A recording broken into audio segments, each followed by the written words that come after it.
ดือดเนี่ยไม่เดือด เราดัง มียังเลยฮะ จุดท้ายเลย ฮะให้เอาขยะมาทิ่ม โอ้ยยังขยะนะวันนี้ยังแปลกๆบ่ เล่นเลย เดี๋ยวเบิ่งดูน้องเลี้ยงเบิ่งดูน้องมียังเลยบอกว่าเขาเจ้าเอาขยะมาทิ่มอยู่สวนประจักษ์ ไอ้ทิมยาน ฮะ มันโกอะไร ฮะ กอ ขาตั้งกล้องโอ้ยเนาะ การตังกองอ่ะ ขาตังกองอัน ผู้ใดเอาถุงขนมเดี๋ยวเอาคือมี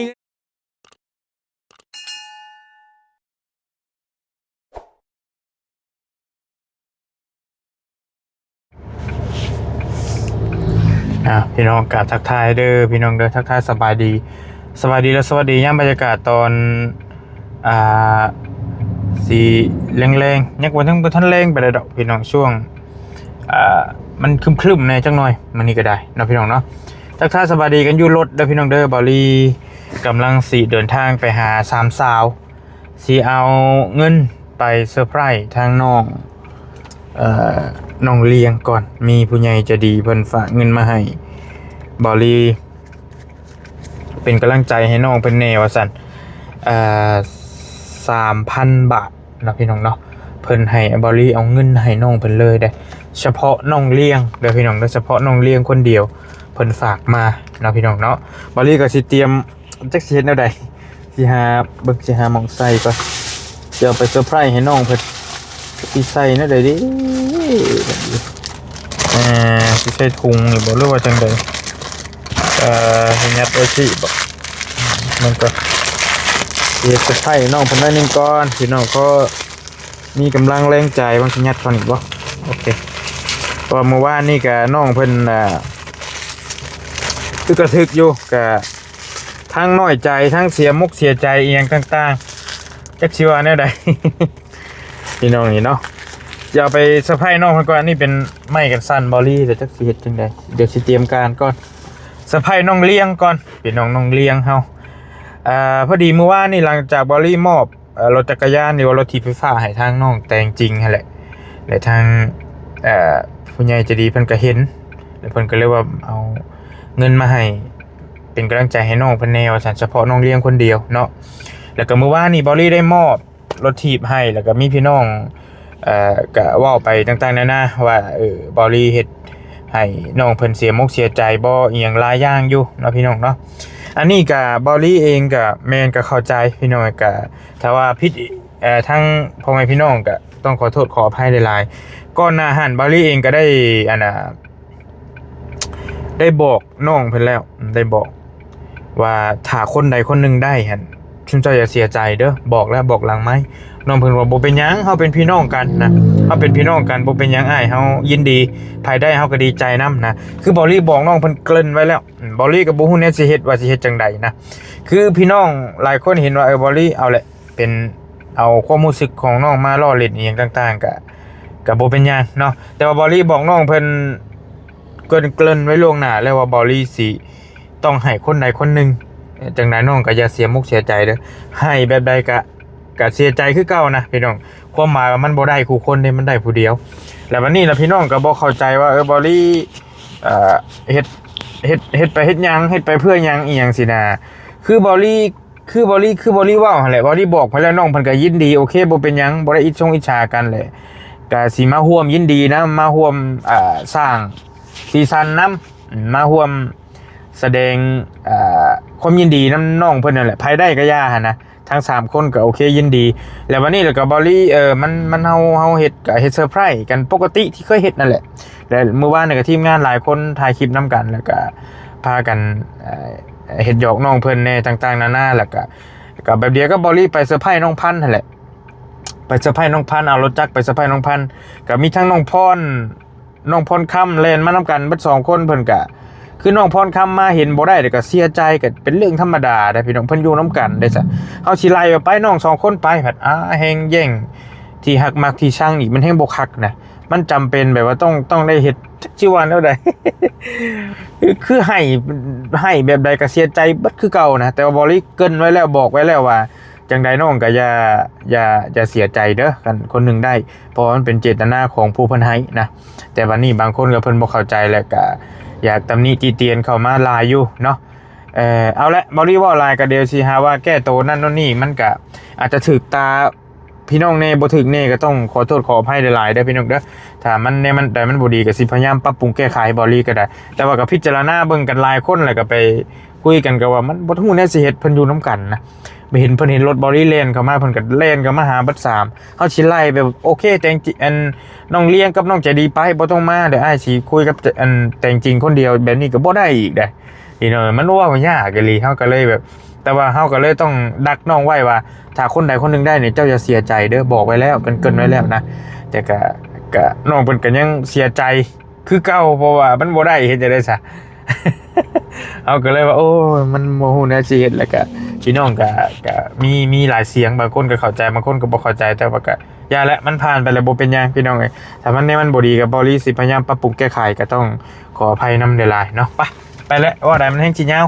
เดี๋ยวไปเซอร์ไพรส์น้องเพิ่นนํกันก่อนโอเคเจอกันอยู่เพื่อนน้องเพิ่นพุ่นแหละพี่น้องเอ้ยเพิ่นก็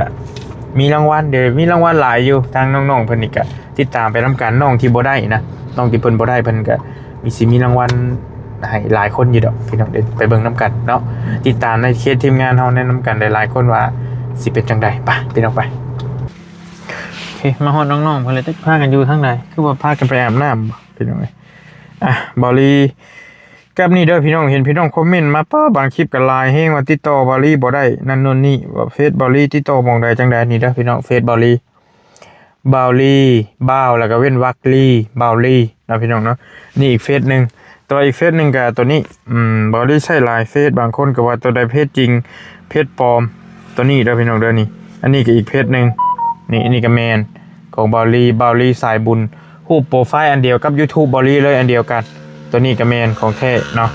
มีรูปพุทธวจนะอยู่หน้าปกแล้วก็ตัวนี้ก็แมนนี่พี่น้องเอ้ยบอลีใช้หลายเครื่องนะว่าไทยคลิปหลายเครื่องบอลีตัวนี้ก็แมนเหมือนกันเด้อตัวนี้ก็แมนนี่ตัวนี้ก็เป็นของบอลีเองนี่บอลีสะพานบุญ Channel ตัวนี้ก็แมนมีอยู่3เพจหลักๆนะพี่น้องเนาะ3เฟซประมาณนี้ของบอลีชวนโตเด้อพี่น้องเด้อคนใดอยากถามข้าวอยากนั่นโน่นนี่ก็ส่งมาหากันได้เนาะไปหาน้องเพิ่นมันสิยืดยาวหลายคลิปนี้ก็ได้ไปพี่น้องไปพอดีน้องๆเพิ่นพากันอาบน้ำอยู่พี่น้องบอลีสิเอาอันนี้ขึ้นมาไว้เทิงพี่ก่อนขึ้นมาเซอร์ไพรส์น้องๆเพิ่นอยู่ภูพี่แหละเพิ่นบ่เห็นบอลีดอกบอลีย่างมาเดี๋ยวจะเอาอันนี้มาซ่อนไว้เทิงพี่ก่อนก็อย่ามาซ่อนไว้เทิงพี่เดี๋ยวสิพาน้องเพิ่นย่างมานะให้เพิ่นเห็นอยู่นี่บรรยากาศอยู่ภูโอ้บ้านน้องทั้งบ้านน้องคันใดพี่น้องเอ้ยอากาศดีแฮงเดี๋ยวสิเอาป้าไว้นี่เดี๋ยวสิชวนน้องเพิ่นขึ้นย่างมาเทิงพี่น้องเลี้ยงเฮาแต่ก็อาจสิมานำกันเบิด3คือบ่รีบ่หั่นเลยพอเพิ่นไปนำกันเพิ่นก็ไปเบิด3คนเพิ่นน่ะโอ้เมื่อยกำลังอาบน้ำอยู่อาบน้ำบ่ล่ะอยู่วัด3ชาวตีอยู่วัด3คนตีกำลังอาบน้ำ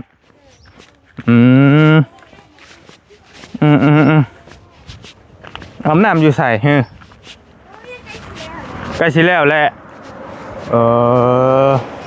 สวัสดีล่ะเลิกเฮียนแล้วแต่โดนแล้วบ่ก็เลิกมานี่เลิกมาแล้วก็อาบน้ำนี้โอเคเป็นได้รถไฟฟ้าขี่โอเคอยู่บ่ขี่ไปโรงเรียนมานี่ฮะใครอยู่สนะเบ็ดมันเจ้าสากแต่อ้ายสากมาให้พุ่นมันยังจะขีดนะฮะยัง2ขีด ไปจักเที่ยวแหละไปแล้วก็มาตอนเช้าเทื่อนึงแบบนี้เรียกกินข้าวแต่ตอนเช้าไปกลับมากินข้าวอีกแล้วตอนเที่ยงไปแล้วก็มา4เที่ยวเบิ่งก่อนเด้อบาลีเบิ่งก่อนจักลักนี่ไปโรงเรียนเจ้านี่2 ลักครึ่งเฉพาะไปบ่ ไปกลับ5 ลักไปกลับ5 ลักไป2 เที่ยวพอดี10 ลักพอดีได้2 ขีดเบิดแล้วสิฉากใช้บัดนี้นะตายไฟฟ้าบ่มีอยู่ใกล้ๆเสาแท้ๆเด้พี่น้องนี่แต่ว่าเพิ่นบ่มีไฟเพิ่นบ่มีไฟฟ้าเพื่อนน้องเพิ่นนี่ก็บ่มีเลยพี่น้องจะบ่มีบ่ บ่มี อีสาอยู่ไสเด้บ้านนี้เนาะอันนี้เนาะงงเลยแล้วอาบน้ำบ่ได้เคยเห็นใส่สินนักเรียนจักเทื่อเดี๋ยวไปใส่ชุดก่อนก็ได้บ่เป็นหยังอาบน้ำอยู่ใส่ชุมเจ้าอาบฮะอ๋อน้องจะดีกันแล้วอาบบ่ น้ำน้ำห้วยอันน่ะสาวเจ้าเว้าหั่นบ่อย่าแล้วบ่อยากไปเบิ่งน้องเพิ่นอาบอยู่เดี๋ยวสิเล่น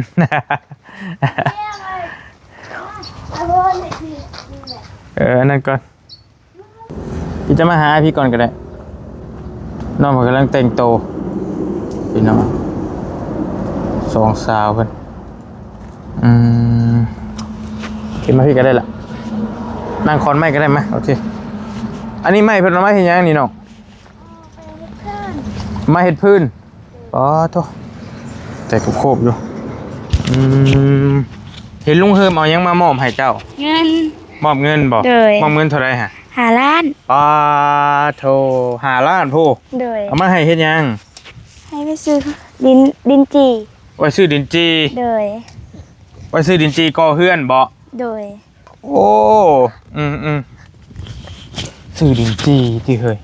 คือบ่เอาดินบล็อกเอาดินบล็อกมีบ่อยู่ทางนี้มีเด้นี่มีแต่ว่าบ่คุ้มราคาดินบล็อกมันสิถือกว่าคันก่อเฮือนก็สิแล้วไวกว่านะแต่ว่าเรื่องความทนทานก็สู้ดินจีบ่ได้แล้วเห็นว่ามันนานแล้วนะเพิ่นมอบให้5 ล้านผู้มอบให้ภายในฮะให้น้องให้แต่เจ้าหน้าเลยให้คนเดียวให้แต่เจ้าผู้เดียวเลยตายคักบ้านนี่ใจดีบ่ได้ต้องเลี้ยงบ่ได้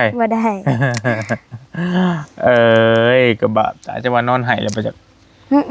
บ่ได้ให้บ่เลย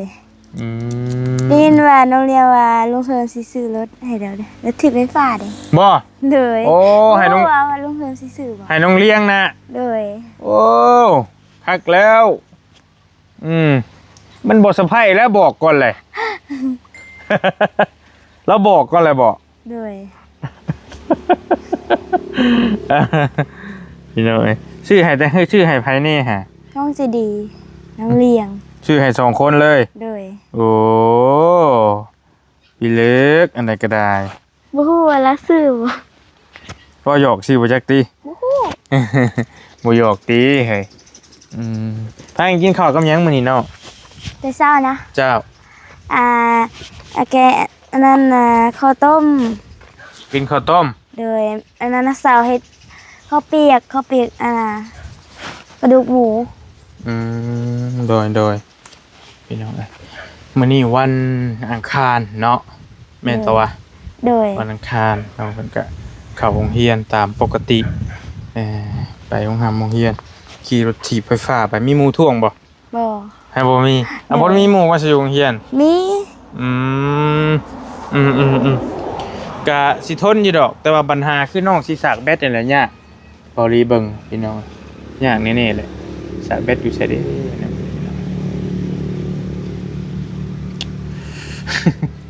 แบตนี่ก็แล้วนี่รถจักรยังมาหาเงินเติมน้ำมันเอา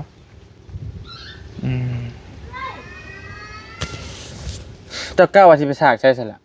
บ่ฮู้น้องพ่อไปสากให้ให้ฝากพ่อไปสากให้เราลื่นคนแน่เนาะสากก็บ่ได้แม่นค่อยๆไดบัดคืนผู้ใดสากก็สากอยู่เฮือนก่อนมื้อสิมาหั่นสากบัดคืนพี่น้องเอ้ยจนแจ้งมันจังเต็มหั่นน่ะสากเทื่อนึงขี่ได้จักอาทิตย์นึงใครอยู่ขี่ได้อยู่บ่ขี่ลบไปลบมามือนึงน้องไป2 ลบแต่เก่าเจ้าก็เที่ยวสิบ่บ่ได้เอาข้าวไปกินโรงเรียนบ่ซะบ่ผู้หมายว่ามันพอไปพอมาแหละเที่ยวมาแต่รุ่นย่างน่ะเอาข้าวไปกินพุ่นบ่ย่างมาคือเก่าเอ้า ย่างมากินข้าวลงไปอีกตอนแรงติ โดย คือว่าจังซั้นพี่น้องแสดงว่าคนแถวนี้ยังบ่ทันมีแผงมีไฟฟ้าเลยจักคนเลยน้องเลี้ยงแล้วแหละเป็นเห็นยังเป็นเห็นยัง บ่แล้วถ้ากันลองมากินดิ สิงามพิลึกแท้เห็นไหมเอายางมัดผมใส่ส่งเลยแบบนี้สบายดี สวัสดีแล้วเช้าจะไปใส่ฮะ อยู่ส่วนมัน อยู่ใช้ชวนมันแล้วไก่บ่ ไก่ อันนี้มันไผ่ปลูกนี่ มันเศร้า มันน่ะสาวเจ้ามันน่ะสาวเจ้าบ่นี่ไง ด้วย พายย่างขึ้นเบิ่งนี่ก็ไปจากเบิ่งมันปะ ด้วย บ่เคยขึ้นจักเทื่อเลยนี่น้องย่างขึ้นเบิ่งเชิบๆอยู่กินนี่แต่ว่าตัวกล้วยพุ่นได้ซะล่ะตัวส่วนกล้วยพุ่นเด้ ซุนกล้วยไม่เท่าฝั่ง กล้วยไม่เท่าบ่ตัวน่ะ โดดฝั่งนี้น่ะซุนกล้วยเขาฝั่งนี้ซุนกล้วยเขา อากาศดีแห้งนะพี่น้องอันนี้มันเกิดเองบ่นี่น้องเฮ้ยเพิ่นเคยปลูกแต่ว่า เคยปลูกแล้วเขาตัดทิ่มแล้วมันขึ้นอีกเนาะอันนี้คือผู้หลังสวนบ่เป็นผู้หลังสวนแต่สวนหลังบ้านน้องเพิ่นเป็นผู้นะนี่เฮือนไม่เท่าขึ้นมานี่ก็สิค่อยแล้วทางนั้นก็เป็นผู้คือกันอันนั้นยังอาบน้ำ จะดียังอาบน้ำดูยายเพิ่นดอกเพิ่นเปลี่ยนชุดจ้ะพี่ย่างไปเบิ่งข้างนี้นี่คือสิโอ้วิวดีพี่น้องเอ้ยพี่ทั้งพี่ล่ะอยากเบิ่งอันตอนนั้นชวนกล้วยไผ ฝั่งนี้ซุนกล้วยเขามันมีซุนกล้วยไม่เท่า อันลุ่มนี่เขาไม่เท่าบ่อันนี้ในแม่นมันไผตัวนี้มันไม่เท่าไปย่างไป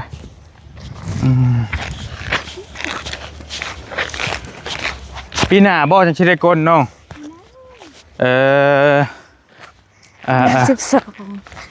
เดือน11เสียคน โอเคโอ้ ลายลีตัวนี้มันใช้มันน่ะสาวเจ้า มันไม่เท่ากับหน้าสาว มันอันเดียวกันบ่เฮ้ยอันนี้คนจ้างคนปลูกบ่ตัวนี้ ปลูกเอง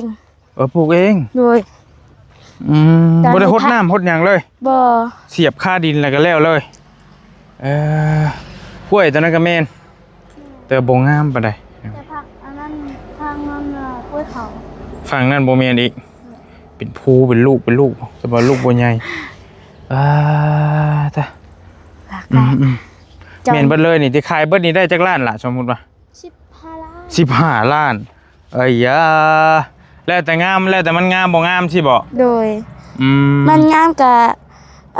ขายกับบ่อะไรมันถึกโพด800ราคา800นะ โล มันก็บ่ได้แบบกำไร มักแต่บรรยากาศสุดๆเลย แต่ค่ากรรมกร5 ล้านแล้วยังเหลือ10 ล้านเลยจ้างรถเขาไทยนะ ค่ากรรมกรพี่มานั่งคุยอยู่พี่บรรยากาศดีเหลือเกิน กรรมกร นั่งได้ป่ะนี่นั่งอยู่นี่ก็ได้นี่อาทิตย์ตั้งกล้องไว้นี่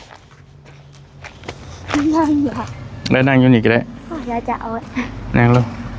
จะดีม้ามหลังป่ะ ไม่เดือดเลยไม่เดือดเราดัง มียังเลยจุดท้าย ฮะให้เอาขยะมาถิ่ม โอ้ยขยะนะวันนี้ยังแปลกๆบ่ แล่นได้ เดี๋ยวเบิ่งดูน้องเลี้ยงเบิ่งดูน้องมียังแหละบอกเขาเจ้าขยะมาถิ่มอยู่สวนประจักษ์ ไอ้ทิมยานมันโกฮะขาตั้งกล้องเอ้ยเนาะขาตั้งกล้องอันพูดได้เอาถุงขนมเดียวเอาคือมีเงินนำเฮ้ยเฮ้ยอันไหน ข้างกล้อง ไหนกันเนาะ นุเนี่ยไหนไม่ได้หรอ กินขาตั้งกล้องให้อ้ายซะให้อ้ายเด้อเพราะอ้ายถ่ายคลิปเดี๋ยวมันเหมาะกับอ้ายเด้นี่นี่ให้อ้ายเนาะตอนนี้เนาะให้อ้ายซะขาขนมจะกินก่อนเงินเด้นับเบิ่งดูโรงเรียนเท่าไหร่ฮะ อันนึง คือบ่อยากได้อีกแท้ย่านบ่ ของเขา โอ้ช่องนี่ผู้ใด 2 ล้าน โอ้ยาขนมแตกแล้วโอ้มีแต่เงินใบใหม่ๆนับเบิ่งดู10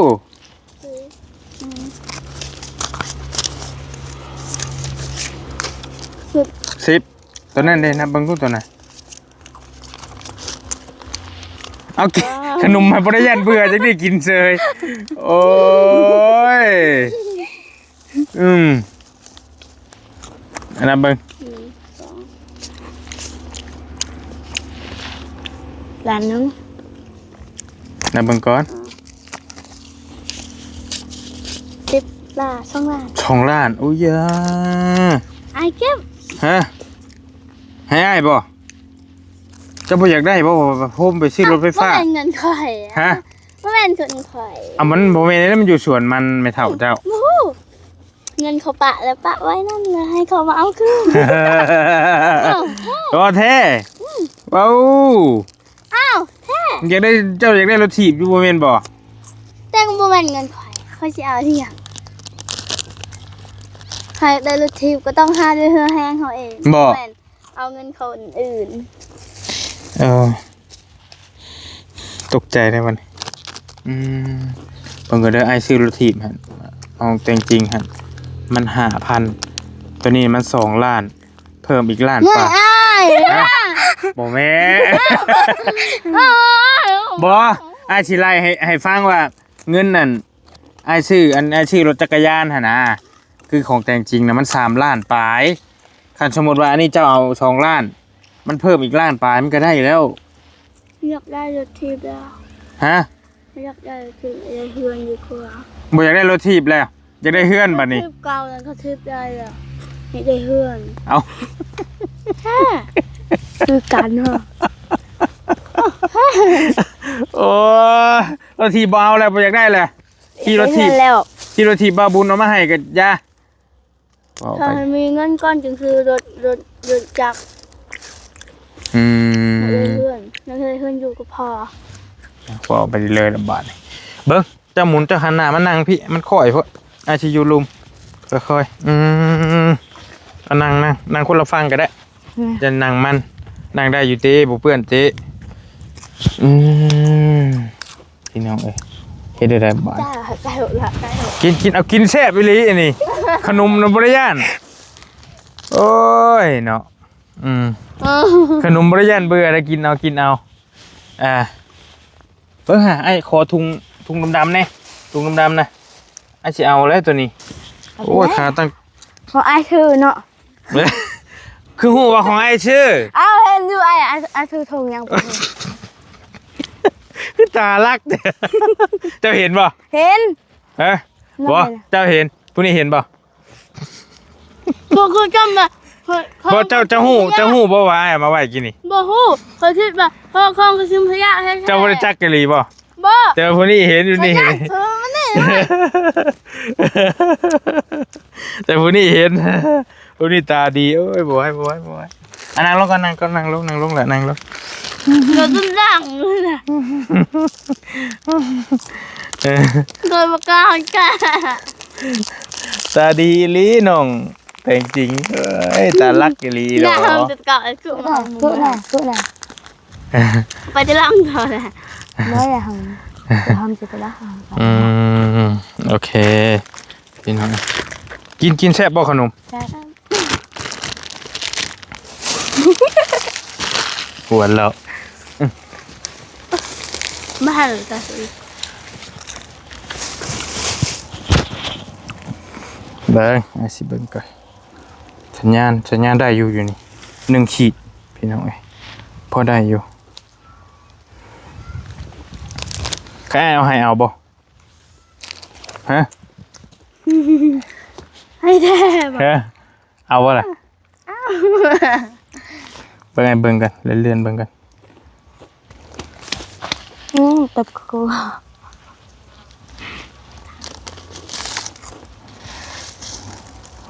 เพิ่นว่าอ้ายฝากอ้ายมีความต้องการให้รางวัลปลอบใจน้องเลี้ยงเอา2 ล้าน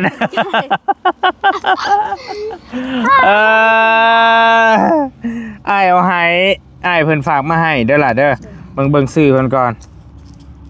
ชื่ออ้ายเพิ่นว่าชื่อตามเฟซก็ได้ว่าซั่นอ้ายเสาอ้ายเอิ้นว่าอ้ายเสาก็ได้อยู่ทางฝั่งไทยที่นี่เพิ่นฝากเงินมาให้บอลลี่หัน 3,000 ฝากมาให้ 3,000 แต่ว่าบอลลี่เอาเป็นเงินกีบมาให้ 3,000 มันก็ตีไปพอดีแล้ว2 ล้าน680เด้อพี่น้องได้1,000 680,000กีบคูณ3ก็พอดีแล้วตีไป2 ล้านเป๊ะๆเลยเอามาให้เพิ่นฝากมาให้น้องเลี้ยงว่าซั่น นางสิดมเนาะ มันท้องค่ะ เพิ่นเห็นเจ้าให้เจ้าน้ำตาซึมเมื่อวาน แผ่นน้ำตาซึม เพิ่นให้เห็นเจ้าให้เมื่อวานนี่แหละเป็นละกะบาปเห็นให้ตอนเอารถให้แต่งจริงหั่นแหละเป็นละกะบาปเจ้าก็เลยฝากเงินมา ตอน ให้ ไอ้มาน่ะตอนกลางคืนน่ะโอ้เราจับแต่แห้งเด้ ฮะ นะเราบายซ้ำรถน่ะ ไปรถนะว้าวโอ้ยว้าวคือดิซื้อนี่ แล้วพี่ว่า ปากแข็งดิซื้อคนปากแข็งดิซื้ออันนี้น่ะจริงๆนะให้บ่ได้ให้บ่วานนี่บ่หรือให้บ่วาน มีฝุ่นเข้าตา ขี้ฝุ่นเข้าตา ด้วย แต่เก่าบ่เห็นเขาอยู่ทะเล อาจจะครั้งแรกเลยเห็นเขาฝุ่นเข้าตา เห็นบ่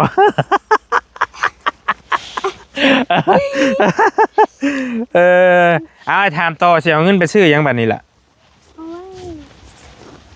ไปซื้อข้าวให้มาเข้า ไปซื้อข้าวให้แม่เฒ่าซื้อข้าวมากินน้ำกันนี้โอ้กินเก่งเว้ยพวกนี้เว้ย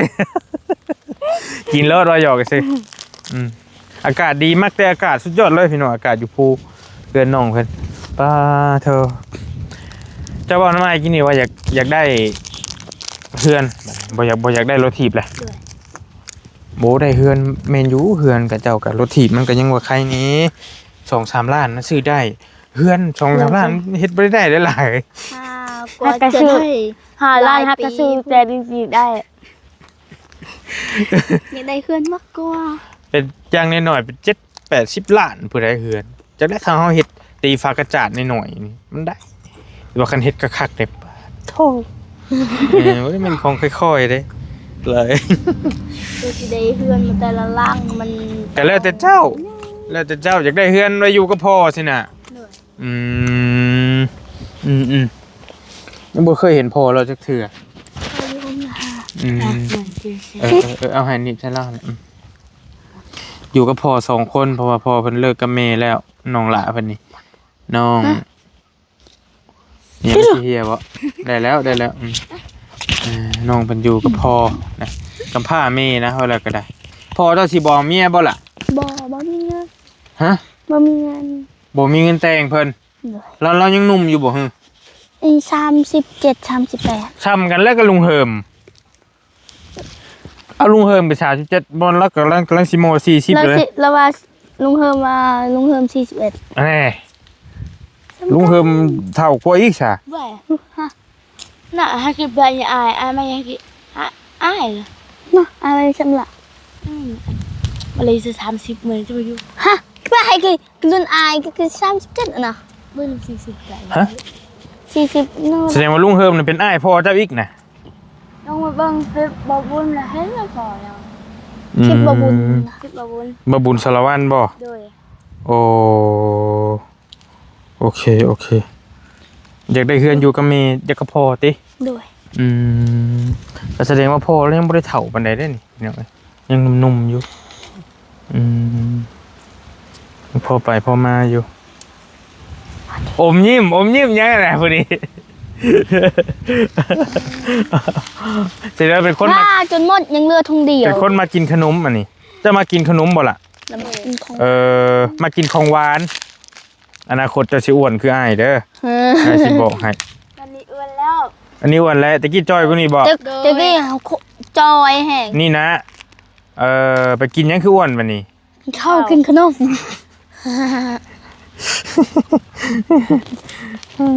มากินของหวาน มีลูกมีผัวไปแห้งตุ้ยผู้นี้เบิ่งทรงนี่ บ่แม่นตุ้ยหรอกอวบพอดีงาม อวบ อืมอวบอัน แต่ว่าใจดีพุ่นสิจอย เจ้านี่ก็สิบ่ปานใดจะได้แห้งมากกิน แต่เพิ่นคนหุ่นจอยเด้อซะ คุณจ้า คนบ่ตุ้ยเราบ่ตุ้ยแล้วนั่นน่ะ เรากินข้าวมื้อเช้าบ่บุญชายเรากิน บ่ ข้าวกินแล้วหมดยังเหลือแต่เรา เรากินข้าวใหญ่ โดยมาเลยนะสาวจะมาแล้วประจักษ์มาเจ้าบ่นี่แต่เก่านะสาวมันต้องมีคนมาได้หมามานำมานี่อยู่คิดว่าทงขยะทงกระโดดทงไวรัสเนี่ยพลังค่ะ ทำไมเปิดก็คือมันตั้งแต่เรา แม่นแล้วอวบแม่นบ่ไปได้ยินเสียงปะโอเคพี่น้องให้น้องเพิ่นกินขนมก่อนได้สิให้ขอบมุกขอบใจทางอ้ายเพิ่นเนาะกินก่อนกินแบบโอ้เก็บขยะนี่เด้อนางเด้อปิวบ่ใช่เฮือนเจ้าของนะฮะว่าเลยฮะเผาดิ เขาว่าเหรอ แม่นอีหลีบ่ นั่งเครื่องของ อ้ายว่าแม่นแหละ มาก็ต้องมีคนมา โอเคเก็บขยะหน่อยรักษาความสะอาดหน่อย เฮ็ดนางลงมานี่ตะกู้ โอ้อ้ายก็เป็นคือกันเด้อเป็นดำค่ำนี่แหละ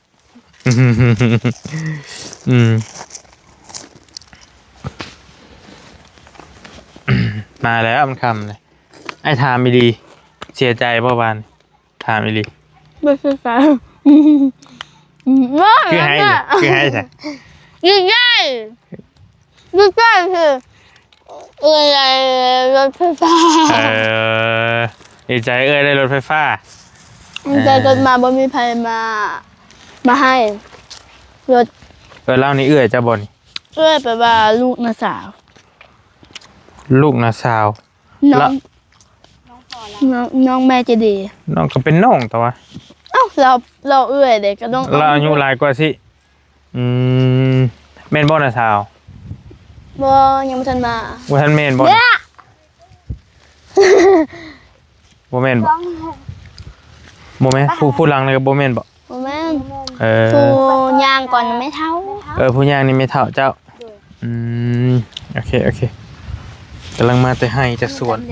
พี่น้องต้องแต่งนะยายมันปล่อยมันไปดีใจได้เท่าไรแล้วเงินเก็บมีแผลมาให้เท่าไรแล้วสิ เบาบุญชลวันตอนเช้านี้ให้300,000ให้300,000 300,004 300,0043 ล้านปะ2 ล้านปลายเลย300,000ก็ให้ซ้ำกันเบิดเลยด้วยฮะ ได้เท่าไรได้เงินอ้ายให้วันนั้นให้ล้านนึงเนาะให้แม่เฒ่าเก็บไว้ให้พ่อเฒ่าน่ะ150,000แล้วก็ให้น้าบ่าวเนี่ยลุงเฮิมให้650,000น่ะให้น้าบ่าวหมดเลยใส่อยู่ในกระปุกมีแต่เส้นเดียวเอ้ามีแต่เส้นเดียวมีหยอดกระปุกน้ำอีกบ่โดยแต่บ่บุญให้มื้อ300,000ต้องหยอดอยู่ในกระปุกโอ้นั่นเนาะหยอดอยู่ในกระปุกโอเคแนวใดก็ยาก็เก็บไว้เด้อล่ะเด้อน้องเพิ่นมารถกับมันเอาไปมากันบ่จำเป็นไปแล้วอยากได้เฮือนได้ซ่านอยู่ดีกว่าอยู่กับพ่อว่าซั่นดอกได้เฮือนอยู่แล้วก็ค่อยหารถสิพุกอยู่ไสสละสมมุติว่าฮะสิพุกอยู่ไสบนกกม่วงพังพี่บ่ด้วยมันอาจจะรถนี่ปลูกได้บ่ได้บ่บุญถามพ่อเฒ่าแล้วว่าสิให้ดินตอนใดให้เจ้าด้วยแต่ว่าของโอเคของแต่งจริงเฮาก็ฮู้แล้วว่าเพิ่นได้ของใจดีก็ฮู้แล้วว่าอยู่ผู้นี้บ่ด้วยคือกูโจรเนาะคุ้มมาได้สาวแล้วเป็นน้อยดุอีหลี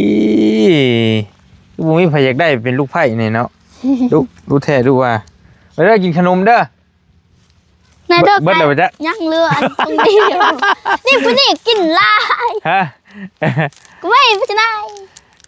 ให้ละเมื่ออาบน้ำก่อนอาบน้ำก่อนก็ได้ไปมันคือสิเมื่อยบางช่วงยางก็ได้เซ็กอยู่โอเคนั่นแล้วล่ะเด้อฝากเจ้าขอบมุกขอบใจทางอ้ายเสาเด้ออ้ายเสาเพิ่นอยู่ทางฝั่งไทยเพิ่นฝากเงินมาให้น้องเลี้ยงเพิ่นก็เจาะจงว่าให้น้องเลี้ยงผู้เดียวอีกนี่ก็ฝากเจ้านบมือขอบมุกขอบใจเพิ่นแน่เด้อล่ะเด้อขอบบุญขอบคุณอวยพรให้เพิ่นแน่เอาไผ ดี อ่ะนบมือขึ้นแล้วว่าได้อ่ะ ขอบคุณขอบคุณผู้ใหญ่ใจดีที่ส่งเงินมาให้ลูกให้หลานขอให้สุขภาพแข็งแรงความเจ็บอย่าได้ความไข้อย่ามีลำรวยหาเงินได้100 เท่าพันเท่าหมื่นเท่าขอปรารถนาสิ่งใดขอให้ได้สิ่งนั้นสาธุ โดยโอเคเก็บเงินไว้เด้อน้องเด้อเก็บไว้ใส่ไว้จ่าย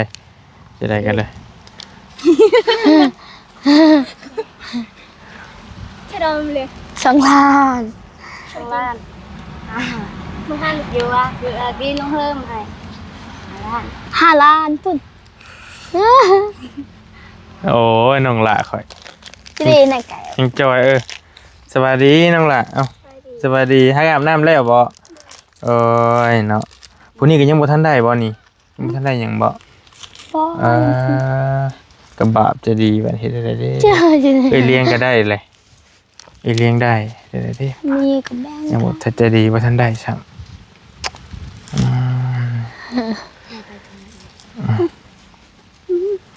ลุงเฮิมลุงเฮิมยังทันมาเขาว่าสิไปมอบเขาอยู่บันกระดับ บ่ไปมอบเขาให้ ให้น้องดวงตา เพิ่นว่าให้เจ้าพาไป โดย อืม ยันเราไปมอบแล้วแล้วก็เลยค่ะ มากินขนมเพื่อกันเนาะขนมอ้ายให้เบิดละติ ค่อยกิน3 เกลี้ยงเลย โดย ค่อยกิน2 ทุ่ง น้องคนมักหวาน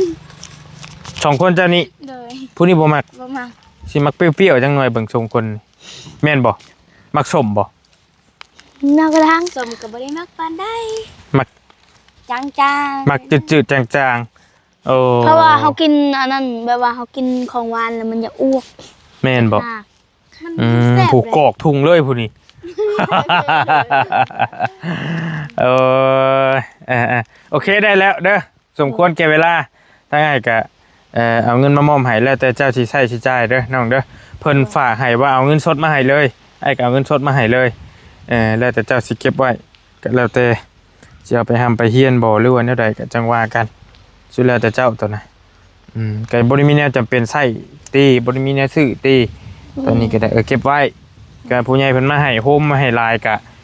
จะโฮมไว้ซื้อเสาซื้อหยังมาไว้ก็ได้ซื้อเสาไว้ได้เสาแล้วก็ซื้อมาโฮมไว้แล้วเทื่อเล็กเทื่อน้อยสิบ่ได้บ่ ผู้นี้ก็ว่าได้บล็อกแล้วเด้แต่ผู้นี้สิได้เคลื่อนดินก่อนเนาะ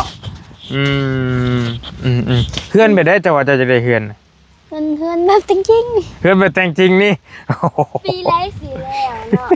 สีแต่ได้จริง น้อยกูหันได้บ่ ๆได้อยู่ แต่ว่าอยากได้เคลื่อนดินคือกัน โดย อืม พออยู่ได้ โอเคจะดีได้อสิลูก แม่บนนุ่งก็ เอาเคลื่อนไม้หรือเคลื่อนดินเจ้าข้าเจ้ามีเงิน แม่บนดงกระต่ายเลยฮะ เป็นเป็นบ่ แล้วแม่เบิ้ลเราจะได้เงินแบบค่อยเหรอเอาเงินเราก่อยเงินดินเราอยากได้ ได้เคลื่อนดินคือกันบ่หรือเคลื่อนไม้ เงินดินเหรอวะแม่เบิ้ลเงินดินเลย ดินหรือไม้ ๆจะเมา ซึ่งแท้เฮ้ย โอ้ยบ่เป็นหยังเด้ออยู่ดีมีแห้งสบายดีทั้ง3สาวเด้อโอเคเอาพี่น้องกับบอลลี่ก็ขอตัวปิดคลิปไปเพียงซ้ำนี้ก่อนมีแต่นอกทั้งนี้ทั้งนั้นก็ต้องขอบมุกขอบใจหลายๆทั้งไอ้เสาเป็นอยู่ทางฝั่งไทยฝากเงินมาให้ทั้งน้องเลี้ยง 3,000 บาทหรือว่า2ล้านกีบบอลลี่ก็ได้นำเงินมามอบให้เรียบร้อยแล้วเด้อไอเด้อเนาะมอบให้น้องเพิ่นแล้วเนาะเอาก็ต้องขอบมุกขอบใจไอ้หลายๆให้อยู่ดีมีแฮงให้โชคให้มานให้ร่ำให้รวยปรารถนาสิ่งใดก็ให้ได้สิ่งนั้นสมความมุ่งมั่นปรารถนาเด้อไอเด้อร่ำรวยอยู่ดีมีแฮงอย่าเจ็บอย่าจนเดินทางไปทางใดมาทางใดก็ให้ตลอดปลอดภัยเนาะสาธุไปก่อนเจอกันคลิปหน้าสำหรับคลิปนี้สวัสดีพี่น้องบ๊ายบายที่ตาม เคสสามสาวในตอนต่อไปว่าสิเป็นในใดต่อไปสิเกิดหยังขึ้นต่อไปจังว่ากันโดย